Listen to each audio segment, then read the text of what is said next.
Hey everyone, my name's Caitlyn and welcome back to my channel, or welcome if it's your first time here. Today I am doing a very special video, and that is going to be the second part of a series that I started earlier this summer, in which I recommend books to some of my favorite booktubers. And so yeah, I have chosen, on this video there will be 3 booktubers who I absolutely love their channels, and they're so sweet and kind, and they're amazing. So be sure to subscribe to them if you are not already. They will all of their channels will be linked down below. And yeah, they're all fantastic. So based on kind of their reading tastes and what I get a general sense from, talking to them about books, and also from watching their videos, I kind of got a general sense of the type of books they like. So I have picked one book for each of these booktubers that I think they will really enjoy. So yeah, I'm going to go through recommend the 3 of them, and these recommendations are also for anyone who's looking for a good rec. So yeah, let's jump right into it. So the first booktuber is my sweet friend Christine over at Keen Cat is her channel name, and I just love her. She is amazing, such a sweet woman, and so grateful to have her as a friend. So Christine, I am going to recommend to you a book called A Fool and His Monet by Sandra Orchard. This is book 1 in the Serena Jones mystery series. It's a Christian mystery series. There are some suspenseful scenes in it, but I really feel like it has more of like a cozy mystery kind of vibe. And I know how much you love cats. Serena, the heroine in this book, has a cat. So I thought you would love that as well. So I will go through and read the back cover copy real quickly. Okay. Sketchy politics and a palette of lies can't stop Serena Jones from exposing the mastermind behind the daring theft of a priceless work of art. Serena Jones has a passion for recovering lost and stolen art, one that's surpassed only by her zeal to uncover the truth about who murdered her grandfather. She's joined by the FBI art crime team with the secret hope that one of her cases will lead to his killer. Now, despite her mother's pleas to do something safer, like get married, Serena's determined to catch thieves and black market traders. When a local museum discovers an irreplaceable Monet missing, Serena leaps into action and a whole heap of trouble. Now, this series is so much fun. I loved the series. It's not really a love triangle per se, but there are 2 possible love interests for Serena that weave throughout the 3 books in the series. You don't find out which one she chose until nearly the end of the 3rd book. So it's a fun journey.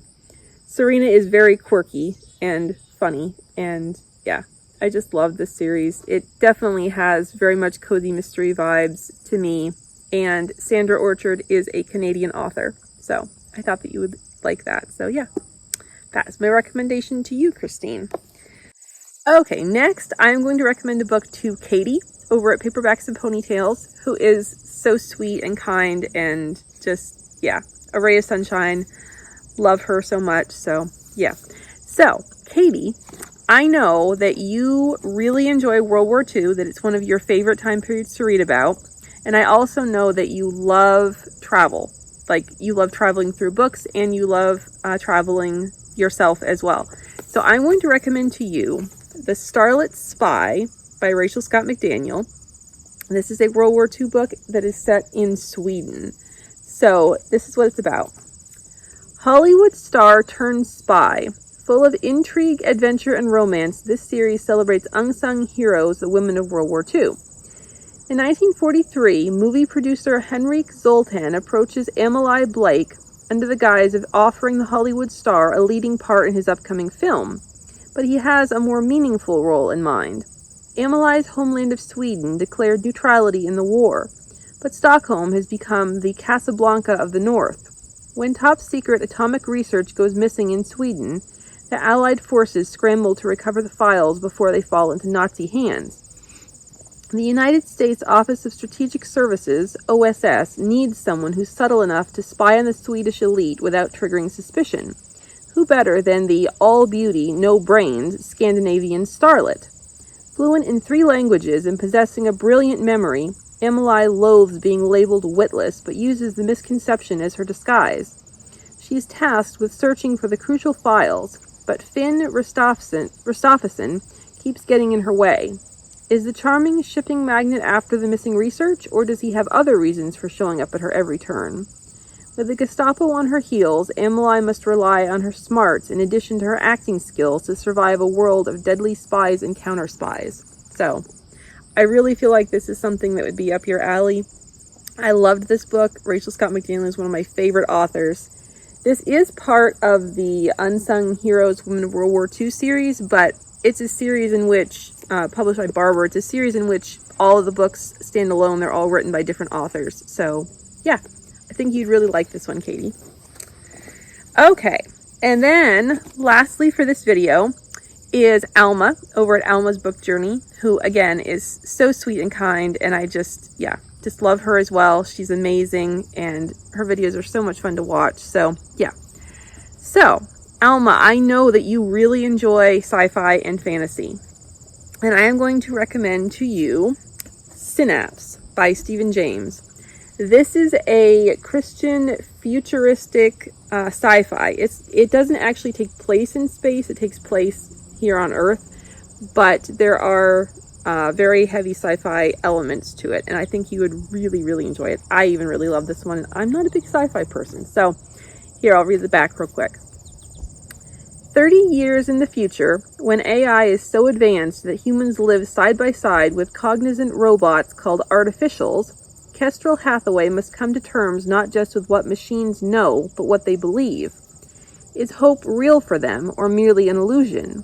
Soon after experiencing a personal tragedy, Kestrel witnesses a terrorist attack and is drawn into a world of conspiracies and lies that she and Jordan, her artificial, have to untangle. With a second, more brutal attack looming on the horizon, their best chance of stopping it is teaming up with federal counterterrorism agent Nick Vernon.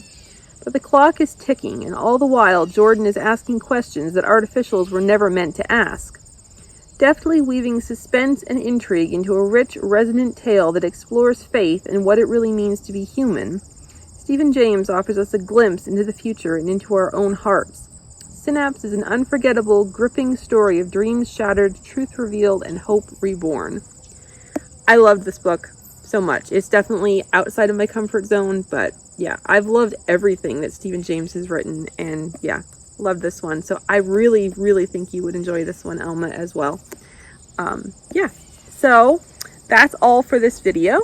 I hope you all enjoyed it. Thank you so much for being here, and I hope you have a wonderful day. Bye.